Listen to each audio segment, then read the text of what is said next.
I knew something was wrong the moment my daughter stepped out of the party hall with her fists clenched, her eyes glassy, and her shoulders shaking like she was holding back the biggest sob of her 9-year-old life. And the crazy part, I had absolutely no idea what had happened inside during those few seconds I wasn't looking. All I knew was that she had spent weeks, literal weeks, helping plan that birthday party, pouring her entire piggy bank savings into it without hesitation, whispering excitedly about the surprise she was helping create for her cousin. And then something inside that room broke her. I need you to tell me right now if I was wrong for what I did next, or if any parent in my position would have reacted worse. Would you have stayed calm, or would you have lost it the way I did? The story didn't start on that disastrous day. It actually began about a month earlier, on a regular Tuesday afternoon when my daughter Lily came running into the kitchen with her tablet in hand, her ponytail bouncing like it had its own personality and her smile stretching wider than the sky. She told me my sister, Maria, had asked her to help plan her cousin Olivia's upcoming 10th birthday party. And when I say asked, I don't mean casually. In Lily's words, her aunt had told her she had such good taste and the best ideas, and that she wanted the party to feel extra special. Because apparently Olivia wasn't having the best year. I remember smiling at the idea because Lily has always had the kindest heart. She would give away the last cookie on earth if she thought it would make someone else smile. She adores her cousin Olivia, even though Olivia has always had a bit of a queen bee personality. She never outright bullies Lily, but she definitely treats her like a personal assistant instead of a cousin. Still, Lily didn't seem to mind. She looked up to her. Within a few days, my house transformed into some sort of chaotic, glitter-infested party planning war room. I'm talking sticky notes, mood boards, paint splatters, craft supplies, balloon color tests, cupcake designs, sketches, actual sketches by a 9-year-old who should have been drawing butterflies and trees but instead was designing a dessert table lay out like she was pitching to a corporate client. Every day after school, she'd rush in asking if she could use the printer, if we had more markers, if she could FaceTime her aunt to update her on the progress. It was adorable at first, but after about the second week, I noticed something troubling. Lily wasn't just helping, she was doing everything. My sister would send voice messages saying things like, "Can you find a cheaper alternative?" Or "Can you try a different color scheme?" Or "Ask your mom if she can order these decorations, and I'll pay her back next week." Except that next week never seemed to come. Then came the biggest blow. One night, Lily quietly asked me if she could use her own savings to buy the special sparkly backdrop she was convinced would make Olivia's birthday perfect, magical, unforgettable. I asked her why she needed her own money, and she told me in the softest voice that her aunt said the budget was tight and they couldn't afford anything too extravagant. But if Lily really wanted to contribute, then she could. I swear I felt heat rise up my neck. My sister has money. Not billionaire money, but certainly more than enough to fund a 10-year-old's birthday without needing financial help from a 9-year-old. I asked Lily if she felt pressured, but she shook her head so fast I almost laughed. She insisted she wanted to contribute, and she looked so proud and so earnest that I didn't have the heart to say no. I told her she could use her money as long as she understood she didn't have to. She hugged me so tightly that night, whispering, "Olivia's gonna love it, Mom." The following weeks were a blur of preparation. Lily practiced arranging centerpieces like a tiny wedding planner. She hand-painted signs. She spent hours learning to fold napkins into shapes she saw on Pinterest. She even wrote a little speech she hoped to give to her cousin about how much she loved her. She kept it a secret from everyone, even me at first, until I found her practicing in her room. I cried a little that night, not because of the speech itself, but because my daughter's heart is so soft, so good, so unprotected. And the world is not kind to kids like that. Finally, the big day arrived. I helped carry everything into the party hall. Lily was practically vibrating with happiness. She wore her favorite yellow dress and a matching head, and because she wanted to look sunny for Olivia's special day. My sister barely glanced at us when we arrived, too busy barking instructions at the catering staff. Lily didn't seem to mind. She ran around helping set up the things she had designed, and people, even adults, started commenting on how amazing everything looked. I could tell she felt proud, even though she hid it behind that shy little smile. Everything was going well until it wasn't. The moment things shifted was so subtle I almost missed it. Lily had just finished placing the sparkly backdrop she bought with her own savings behind the gift table. It looked stunning, shimmery, and elegant in a way you wouldn't expect from something created by a child. She called my sister over, excited to show her, and that's when I watched the light disappear from my daughter's eyes. My sister barely looked at it before shrugging and saying, I don't know. It looks cheap. Maybe we'll take it down before guests arrive." Then she turned to another adult and said, loud enough for my daughter to hear, "Kids think everything sparkles is good. It's kind of tacky." She called my daughter's work tacky. Lily stood there frozen, like someone had punched her.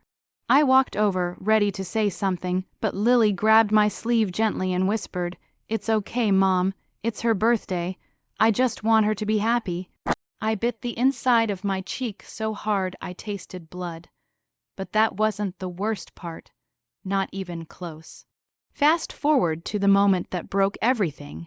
Near the end of the setup, Olivia arrived with her friends. She took one look around the decorated hall, her eyes scanning the balloons, the dessert table, the signs, the backdrop. For a moment I thought she might actually appreciate it. But instead, she rolled her eyes and said, "Ugh, Mom, I thought we agreed we weren't doing baby decorations this year." Then she pointed directly at the backdrop and said, "And why is that up? It looks like something a little kid made." Before I could move, before I could shield her, Lily stepped forward with the sweetest smile and said, "I made it. I wanted it to be sparkly for you." And Olivia laughed. Not a playful laugh, not a confused laugh, a mean one, a sharp, high-pitched mocking laugh. Her friends joined in. Then she said the words I will never, ever forget. "You made all this. Oh my God. No wonder it looks so childish. Mom, can you take this stuff down? I don't want people thinking I chose it." My sister didn't defend my daughter. She didn't correct her daughter. She didn't even pull Olivia aside. She just nodded and told two adults to start removing the decorations my daughter spent weeks creating. Lily didn't cry right away. She just stood there staring as strangers dismantled her work like it was trash. And then, slowly, she walked toward the exit with that frozen look on her face. That's when she stepped outside and the shaking started. That's when she finally let out the sob she had been holding in, the kind that tears through a kid's whole body like a storm. This brings me back to that moment, the moment I said earlier, the moment I need your help with, because I snapped. I really, truly snapped. But before I tell you exactly what I did, I want you to imagine being in my shoes. Your child, your baby, spent weeks pouring her heart into something. She gave every ounce of love and effort she had. She gave her savings, she gave her time, she gave her excitement, and someone family no less crushed it in seconds. So tell me honestly, what would you have done? Before you hear the rest, comment below what you would have done if it was your kid standing there fighting tears. Because here's what I did. I marched back into that hall, not fast, not slow, not screaming, just with that quiet, dangerous calm that comes right before a hurricane makes landfall. Everyone turned to look at me, including my sister, who gave me that fake, pleasant smile like she didn't just emotionally annihilate a 9-year-old. She walked toward me and said, "Hey, is Lily okay?" She seemed a little overwhelmed, That word lit a fuse inside me. I told her loud enough for everyone nearby to hear, "My daughter isn't overwhelmed. She's heartbroken because you let your kid humiliate her, and you let grown adults tear down her work like trash." My sister blinked at me stunned, then she gave this stupid laugh and said, "Oh, come on, it's not that serious, kids get emotional. Olivia didn't mean anything." I told her that wasn't an excuse. I told her she owed my daughter an apology, and when she didn't respond, I did something I'm sure people will say was petty or overdramatic or inappropriate. I told everyone, including the staff, to stop removing the decorations immediately. I told them the decorations were mine or companionship companion cheese or something you Rosser my daughters, and that no one had permission to throw away items we paid for. I walked around the room collecting everything Lily made, the signs, the centerpieces, the dessert table decor, the glitter jars, the handmade banner, and yes, the sparkly backdrop. People stood there awkwardly watching as I carefully packed each item into the bags I brought back inside. My sister kept insisting I was ruining the party. I told her she ruined it the moment she allowed her daughter to bully mine. I told her the only thing my daughter ruined was her savings trying to make someone ungrateful happy. And then I said the thing that ended everything between us. "You don't deserve a kid like mine helping yours." Before leaving, I turned to Olivia, who was standing there with her arms crossed, still giving attitude, and I said, "I hope someday you realize how lucky you were that someone loved you enough to put this much effort into your birthday, and I hope you treat people better by then." Then I walked out with everything decorations and dignity, while my daughter wiped her tears and tried to be brave. Later at home, after giving Lily the biggest hug of her life, I told her something I wish someone had told me when I was little. "Your work is beautiful, your effort matters, and anyone who can't see that doesn't deserve it." But of course, the aftermath didn't end there. My sister called me that night screaming, saying I humiliated her in front of her friends and ruined her daughter's birthday. I told her she should be grateful I didn't say more. She said I was blowing everything out of proportion. I told her my 9-year-old cried like her heart was being broken. She said, "Kids cry." I hung up. Since then, the family has split into two camps: people who think I overreacted and people who think I didn't react enough. Some say I should have handled it privately. Some say what I did was justified. And some, shockingly, said Lily needed to learn she can't expect praise for everything she does, which felt like a slap across my face. Meanwhile, my sweet daughter is slowly getting better. She still draws, she still crafts, but she hasn't touched party planning since, and that kills me. So here I am, retelling this whole ridiculous, painful story to you. You tell me, did I go too far? Or was this a moment where a parent has to choose between being polite and protecting their child?